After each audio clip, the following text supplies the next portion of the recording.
Assalamualaikum warahmatullahi wabarakatuh. Nama saya Eni Suheni Arawati.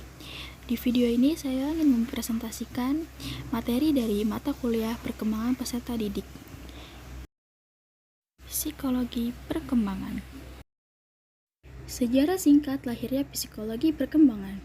Psikologi perkembangan atau developmental psikologi pada mulanya dikenal sebagai psikologi anak karena perhatiannya yang tertentu pada perkembangan anak-anak. Sejarah psikologi perkembangan bisa dikatakan berawal ketika para ahli mulai berpikir tentang hakikat anak.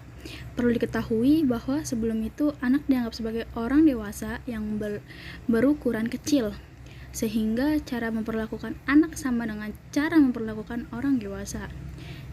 Dan ternyata perlakukan seperti itu tidak benar. Adanya kesadaran bahwa anak bukan merupakan miniatur orang dewasa pada akhirnya mendorong para ahli untuk menyelidiki kehidupan jiwa anak. Jean-Jacques Rousseau, seorang pemikir dari Prancis, dalam bukunya yang berjudul Emile ou Education, menyatakan bahwa segalanya baik ketika datang dari tangan sang pencipta, segala-galanya memburuk dalam tangan manusia. Maksud pernyataan tersebut adalah bahwa pada dasarnya kodrat anak itu baik, namun apa yang pada dasarnya baik tersebut dapat menjadi rusak karena perbuatan manusia.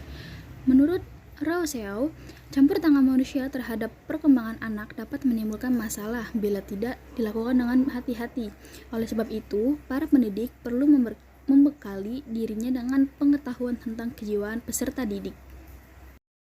J.P. Pestalozzi dari Swiss ingin meningkatkan pendidikan di masyarakat dengan cara mengutamakan pendidikan bagi anak-anak.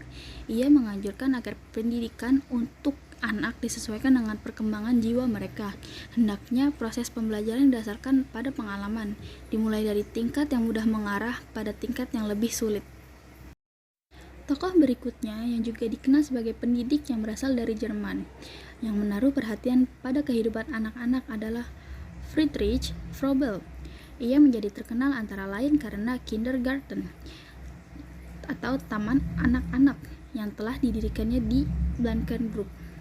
Menurut Froebel, taman anak-anak adalah tempat bagi anak-anak bermain, bernyanyi, dan mengajarkan pekerjaan bersama-sama. Selain itu, taman anak-anak juga sebagai tempat anak melatih daya cipta dengan menggunakan alat-alat permainan, dengan bermain aktivitas dan kreativitas anak perkembangan.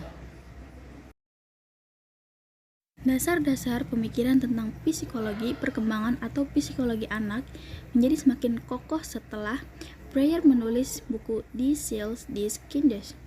Buku ini menjadi bahan yang berharga bagi perkembangan psikologi anak, sehingga pada akhir abad ke-19 sampai abad ke-20, psikologi anak mengalami perkembangan yang sangat pesat sekali.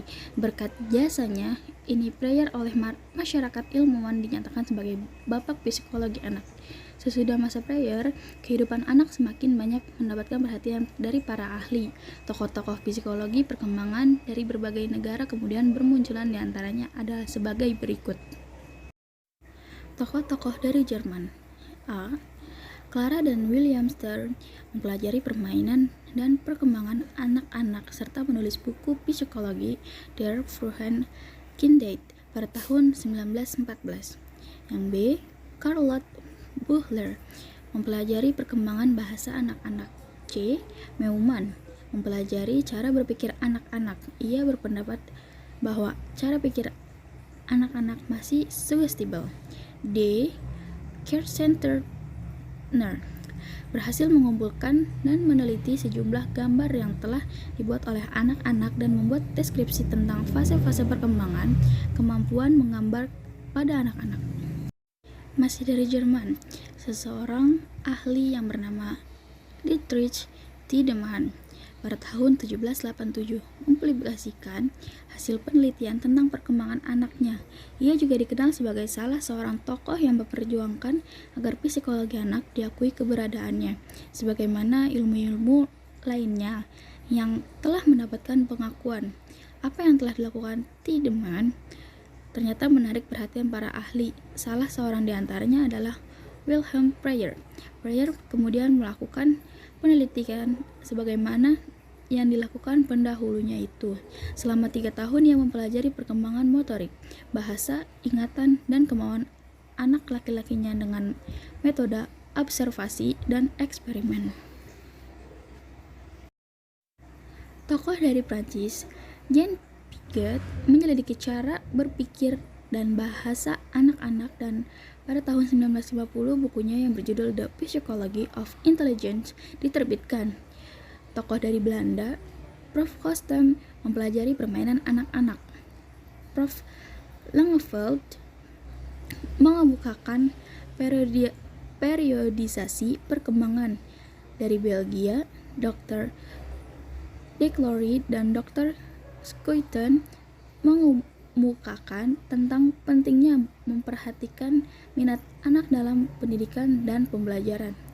Tokoh dari Amerika, Stanley Hall, mempelajari permainan anak-anak dan memperkenalkan teori atavisme. Hanya itu saja presentasi yang bisa saya sampaikan. Kurang lebihnya mohon maaf. Wassalamualaikum warahmatullahi wabarakatuh.